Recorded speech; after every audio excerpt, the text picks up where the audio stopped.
Hello, everyone. Welcome to Meet the People at SAP ANZ. I'm Shailendra, and you're watching this simulcast live on LinkedIn, Facebook, Twitter, and YouTube.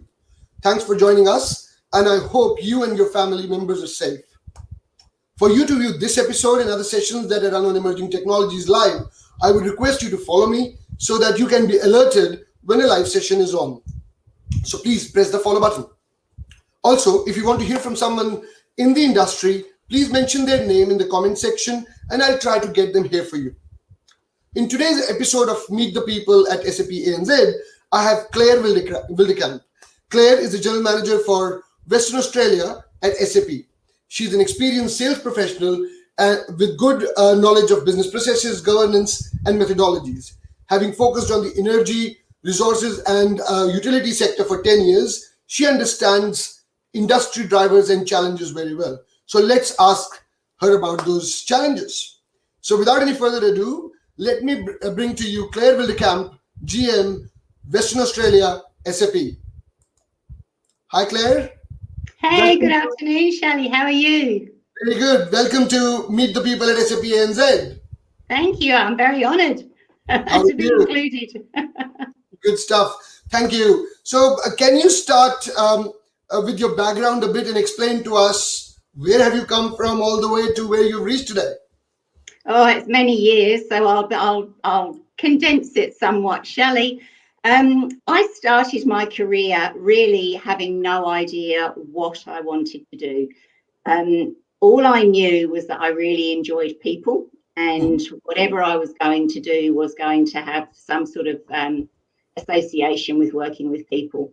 And so I started at a very young age. I found myself in an organisation that was actually a manufacturing organisation back in the day where there was a shop floor with ladies with soldering irons, actually manufacturing equipment. So I started with that organisation in reception.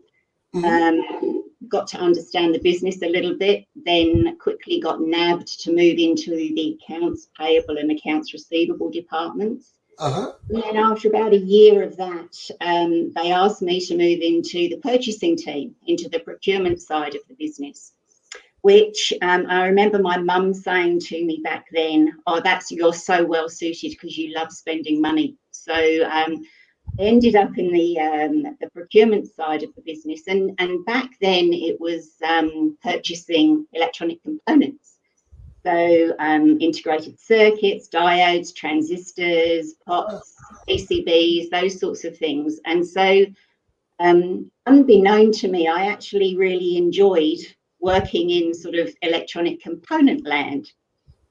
So I stayed with that organisation for a few years in the purchasing role, did my Institute of Purchasing and Supply accreditation, and then moved on to another organisation, another manufacturing organisation. And I am going back a few years here. I was sitting there and I used to have a number of sales reps come through. You know, I was a buyer. And this is going to sound terribly sexist. However, they were all males because I'm going back a few years and it was very much a male-dominated industry. Yep. And after a while, I sort of sat there and I thought, my goodness, I can see the good ones versus the not so good ones. And you learn, or I learned to pick up the things that I would consider good sales skills versus not so good sales skills. And then this is very shallow. And I was in my 20s and I thought, you know what, I think I could do probably a better job than a lot of those people that are out on the road. So I decided that I would jump the fence from procurement into the world of sales. And so started with an organisation who gave me the opportunity for an internal sales role supporting. And I have to laugh because I was supporting Northern Ireland at the time. And if you've ever heard people with a very, very strong Northern Irish accent, it's difficult to understand. But we got through those challenges. And then I moved to a sales rep on the road, to become a sales rep on the road. And learned a lot of things through that journey. Number one, there was no sat nav then, so I learned very quickly to read a map. and find my way around the south of England and London. And also I was the only female rep working for this electronic component organisation. So I found it quite challenging. I had no problem getting appointments because I think I was quite unique. But I had to work doubly hard, I think, to prove that I actually knew what I was talking about. But, that's really where my career into sales started. And, well, the rest is history, really. So moved, then moved from the UK to Australia. And sort of started again, working for one of the distribution companies, Tech Pacific, then on to IBM, and had 13 wonderful years with IBM, and started in a line of business. So back then it was PCs and laptops, and then moved into an account executive role, which then I guess being in Perth focused very much on the utilities and natural resources area. And then 7 years ago made the move to SAP, which has just been delightful. So when I started with SAP, I was in as an industry account executive looking after the utilities sector. Moved on to become a global account director for one of our large mining customers. And then 2 years ago was given the opportunity of moving into the general manager role.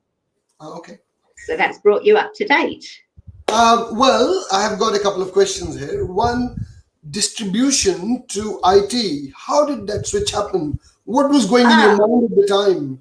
Yeah, so it was distribution of basically IT equipment. So it was Tech Pacific, were like Ingram Micro, very large distributor of all things computer, networking, so on and so forth. And I was actually selling IBM components and computers at the distribution company, and that was my introduction into moving into IBM. Okay. So it's always about your connections, right? Absolutely. In Australia more so, it's really about connections. Okay. Manufacturing, and when we talk about manufacturing in today's world, I think most of the new work in the emerging technology space is done in the manufacturing area as well. So you're back at the center of attention again. What's going on there? Yeah, so it was funny because the manufacturing organisation that I worked for, they made telecommunication equipment for Reuters, who were, Reuters, the news organisation. And so, I know, like I say, it was a number of years ago, but they were really at the forefront of some of the telecoms equipment that was being manufactured back there. Yeah. So, I mean, it's been a change now, obviously, being in the natural resources industry predominantly. We don't necessarily see that sort of manufacturing at a component level. They're more interested in digging things out of the ground and the transportation and movement and sale. Yeah, of course, production. Very interesting. Before I get to the next question, I must say, all the people who are watching us, more than 15 of those, guys, please shoot your questions in the comment section and we will put them to Claire. So Claire, next question from me is, any interesting fact about you that your colleagues don't know? That I would share? Okay. So there is an interesting, while I was, obviously I'm English, and it took me a little while to get my visa to come to Australia. So for 2 years, whilst I was waiting for that process to go through, I actually lived and worked in Rhodes in the Greek islands, working for a rental hire car company, car rental company. And they were fantastic years, absolutely fantastic, a lot of fun. Yeah. Oh, okay. I don't speak Greek though. Okay, good stuff. So your current role as general manager of Western Australia, what does that entail? How does a day in a life look for you? Very different right now, but in the normal world, so I know you're aware that SAP have an industry alignment. I mean, we go to market from an industry perspective. And Western Australia is quite interesting because we are quite remote. And when we moved a few years ago to an industry model and a line of business model, without having a local leader, there tended to be no consolidation at the branch level. And so Damien, a couple of years ago, thought it was a great idea to reinvent almost a geographic model, although we are still aligned to industry. So that's my role. So I obviously look after, I'm aligned to energy natural resources along with my sales team, but have a general oversight from a geographic perspective for Western Australia. So what does it mean on a daily basis? Obviously, it's about supporting our customers. We're a sales office, we're a sales organisation. We have some services representation, but on the whole, we're predominantly a sales team in Western Australia. And my role is really to support everybody in the branch. There are about 35 of us. We're quite a small branch. And to be the central point for our customers and all of our employees locally. So we have a fantastic camaraderie through the branch. We have a great culture, and that was basically created by my predecessor, Nicole O'Connor. And it's just lovely to be able to continue to operate. We're quite parochial in Western Australia, and we need to make sure that everyone is supported equally. So that's really my role. Okay. Does it require a lot of travel? Are you on a normal day, not today? Are you most of the time, or? Well, obviously from an SAP leadership perspective, I'm the one that tends to get on the aeroplane to go to, where the majority of the leadership team are, which is Sydney or Melbourne. So there has been in the last couple of years a fair bit of domestic backwards and forwards. Obviously this year that stopped. Yep. So we're zooming a lot and doing a lot of video right now. Yeah. Okay. But not as much travel, not as much travel as being, an account director, obviously. Yeah. Okay. You talked about your background up until SAP. Tell me about your journey within SAP and how's that been? Yeah, very interesting, because I'd never really, even after all my years at IBM, I'd never really been in the application software space or software application space. Very much more middleware and hardware and services. So it was quite an eye-opener to suddenly realise, the importance of those back office applications to a business, i.e., SAP runs their organisation from a software perspective. So it was quite a steep learning curve. But, as with everything in life, you embrace it and take on the challenge. And so the first few months were, as I say, steep learning curve. But I have to say, organisationally, SAP, everyone supports each other. So, I learnt with the help of some very, very smart people, and, embraced the role of the industry account executive in the utility space. And as I say, then a couple of years or 3 years of that, and then moved into looking after a global account, and then onto this role. So, so my learning has been increasing as we go. And of course, with SAP's portfolio, you never stop learning because of the acquisitions and the enhancements that we're forever releasing. So you never get bored at SAP. No, you don't. And because we are in a very different part of the world, the phone calls can be at any part of the day, right? It could be the morning, at night. So, yep. Okay. This year has been quite dramatic. So, what is your key focus? What was your key focus in January to what is your key focus now for the rest of the year? So has it changed vis-a-vis what happened with COVID-19? I don't think things have changed. We've probably pivoted a little bit. But if I look at the go-to-market model for Western Australia at the beginning of the year, we're very much focused on supporting a number of customers through their digital transformation, to much more of an intelligent enterprise. They're SAP words, but it's true. A lot of focus on simplification and a lot of focus on supply chain, because in our industry, where the cost savings and where the opportunity lies is in our organisations really optimising their supply chain. So a lot of the go-to-market solutions and sales campaigns were based around those things.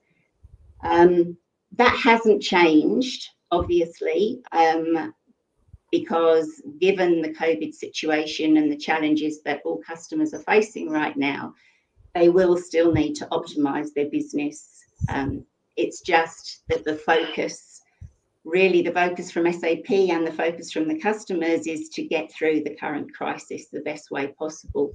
And I'm very proud to say, SAP has provided a number of solutions, free of charge to help our customers through these challenging times, but also just the way in which, organisationally, we really do want to be empathetic to our customers. And I think, certainly from what I see internally, from the press that you see externally, I'm, proud to say that SAP are doing just that. And so, that from a customer perspective, it's not about us knocking the door and saying, hey, what are you buying next month? It's not the right time. It's about pacing and understanding the challenges that they're facing. So our team have pivoted very quickly into that, and we have some great relationships with our customers, so they really understand that we're there to support them at the moment.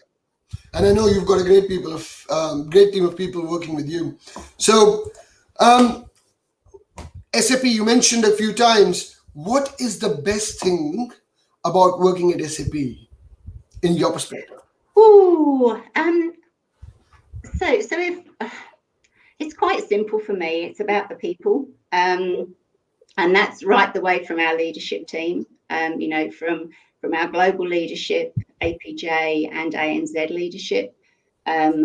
When they instill the right behaviours, then and not just behaviours, but the right rhetoric, I suppose. When they believe in what we're doing as an organisation, that rolls down through the organisation. And having been at different companies where there's much more of a hierarchical management style team, we don't have that in SAP. So that is so refreshing to be able to pick the phone up to pretty much anyone in the organisation if you need to. You have a voice. You can have an opinion. An opinion is heard. And so the flatter style of management and leadership is really fantastic within SAP. And I think the other thing is we're all allowed to be ourselves. We really do embrace differences. We embrace different trains of thought.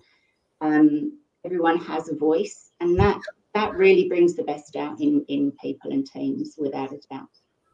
So I think that's the best thing about SAP. I mean, we do some wonderful products as well. That goes without saying. But you're asking my opinion, and to me, it's about people. Yeah. Okay. Next question. So you've spent a lot of time in manufacturing, and now you spend a lot of time in mining. Are you still in touch with the manufacturing industry, or? No, not really. Not really. Not really. In Western Australia, there isn't really a manufacturing industry, and I've been in WA for 20 years. So, no, very much more along the resources side. So what are the trends that you're seeing in the mining industry at the moment? And how do you see that growing? Again, keep in mind, so let's break the question into two parts. One is pre-COVID, what were the trends looking like? And now that COVID has happened, what are the trends looking like? So how do you distinguish as well? Um, yes. Well, I don't think they're very different actually. So Okay. if I think about talking to our C-level executives, Mhm. there are probably three things sort of top of mind for them. One is obviously how do they become digital? The second one is from a mining perspective, they're focused on their license to operate. And the third one is probably the future of their workforce. So if we go back to, digital and what does that mean? To put in a foundation for, a core platform, a data platform, is probably the first thing that they're still focused on. Timing obviously potentially changes with COVID, but I don't think their strategy or their needs or their desires change. And they need to have the right skills. They need connected data, and they need connected data at a low cost. There's obviously the automation from the operations side, right down at pit level, right the way through to the back office processes. Yeah. Automation obviously is cost efficiency. Right information, right time, right place. Good old saying, but how many people can actually do that right now? Very challenged. And they obviously need to, once all that's in place, they need to be able to extract decent, valuable data to make decisions against. So that's sort of the digital side that we see.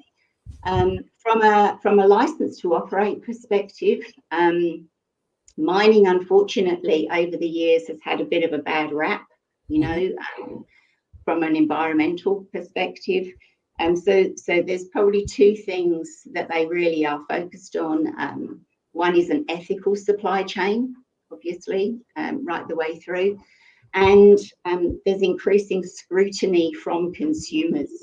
So Sure. how do you open that up to Mhm. provide, more transparency? Mhm. And then if we look at the future of the workforce, well, as I said, as I just mentioned, mining isn't a particularly an industry that is seen as particularly sexy, if I could use that word. Yep. So our customers need to be able to compete for the digital and the data skills that are in the market. They've got to become appealing to the younger generation as they're coming out from university. So this is another challenge that they need to get really, really well-skilled people into their organisation. And instead of, those data scientists wanting to move to a tech company, they need to get them into, a mining organisation where there's intense, interesting things around ore bodies and so on and so forth. So, they need to find those skills, and then how to either build those skills, recruit, or contract them in. So they're probably the things that we're seeing from the customers as their largest challenges. Yeah. And as I say, post-COVID, I don't think that's going to change. Yeah. I really don't think that's going to change. In order to be a more efficient organisation, you need to do all of those things. In order to be a predictive organisation, you need to have those skills in place.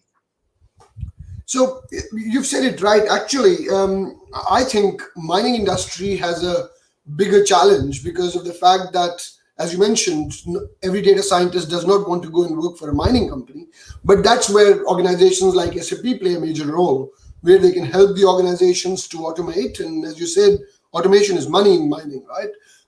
And also finding out which all areas, which all places can you actually automate more and more, so that you can optimize the whole process as it is, and there is no manual intervention.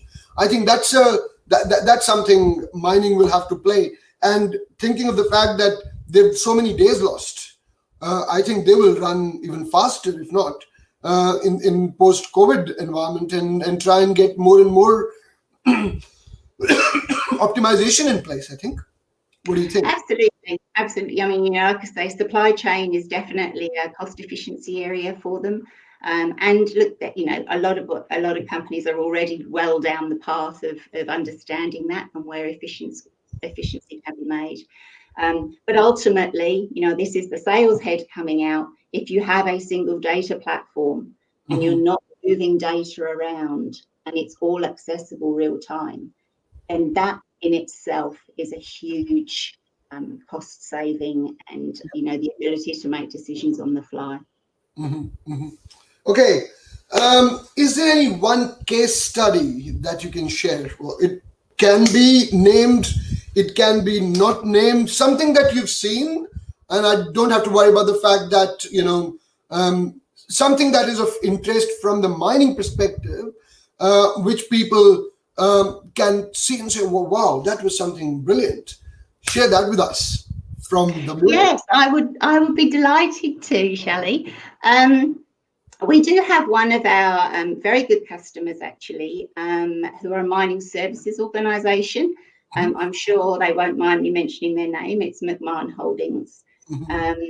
And the CIO there is a very, very intelligent, very knowledgeable gentleman. I've known him for a number of years through my career. And it never ceases to amaze me, just how the effort that he goes to really understand what's out in the marketplace and how he can take his business forward. And so we've been working with them for some time alongside one of our partners, Deloitte. And they actually were in a situation where they had 6 finance systems, 12 charts of accounts, really couldn't get visibility easily across the organisation. And so they decided to move straight onto a cloud S4 solution. So phase 1 was obviously to consolidate all of those financial chart of accounts into one.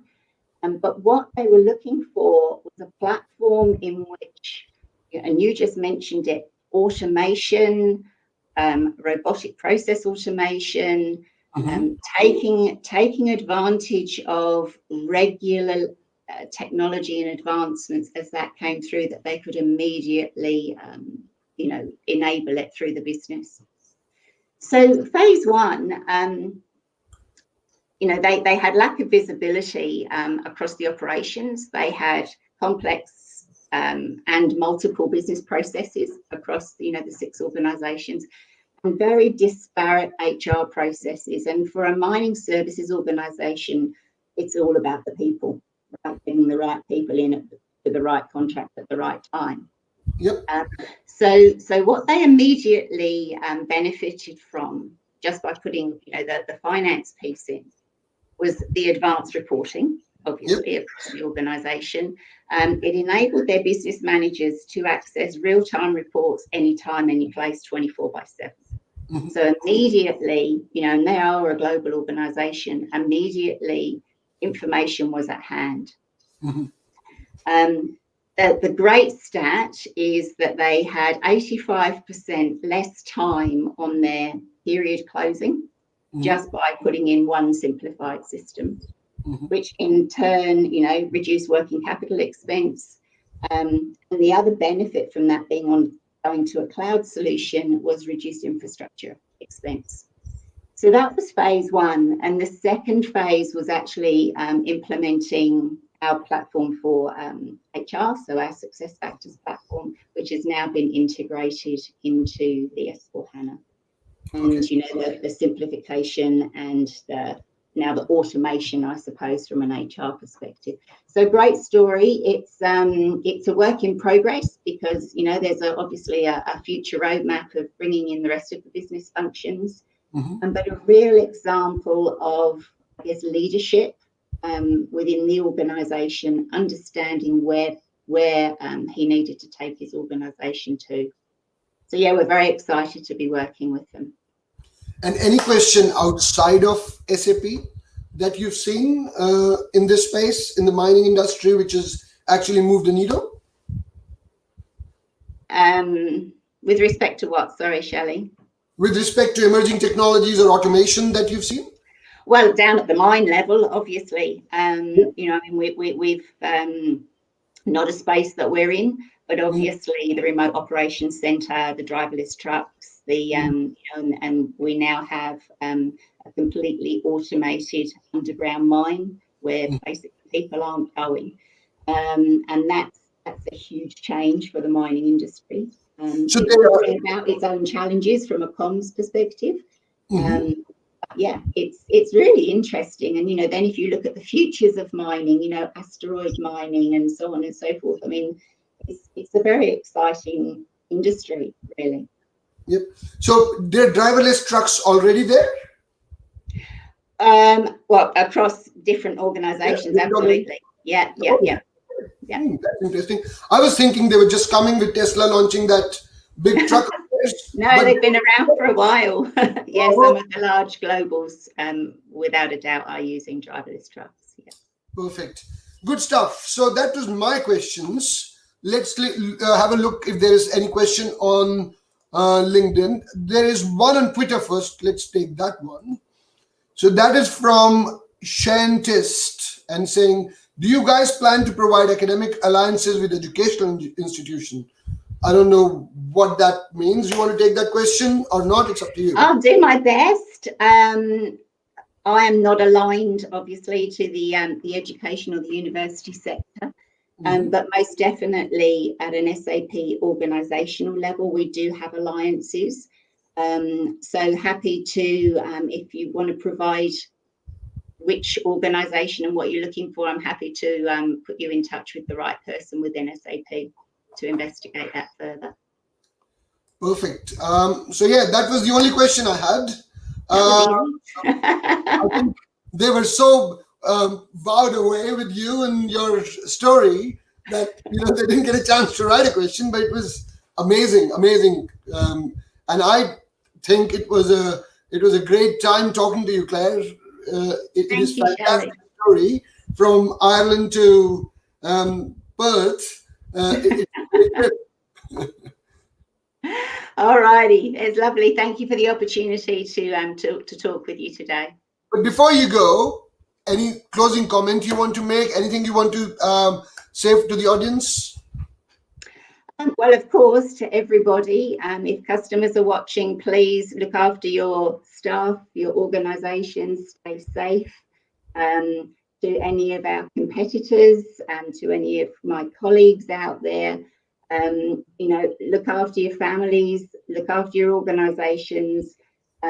This is a short-term view. We will all come out stronger. The leaders will most definitely rise, I think. You know, one thing I've seen across, you know, within SAP and in the general marketplace is the genuine resilience that I think Australia and the world is showing right now.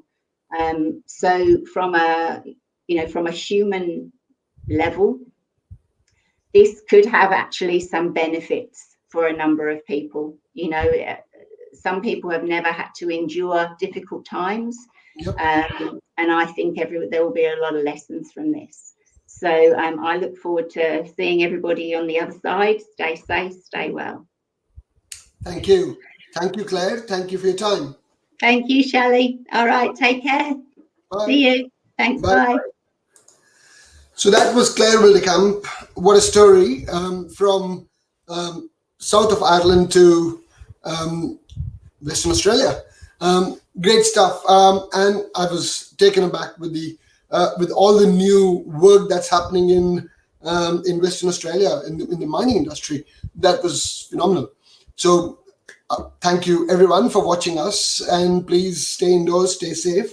One thing before I go, on Thursday I will have 3 ladies to talk about women in data science again. That's the second episode of that show. So please tune in at 3 p.m. AEST on Thursday. So I'll see you on Thursday. Bye now. Thank you very much.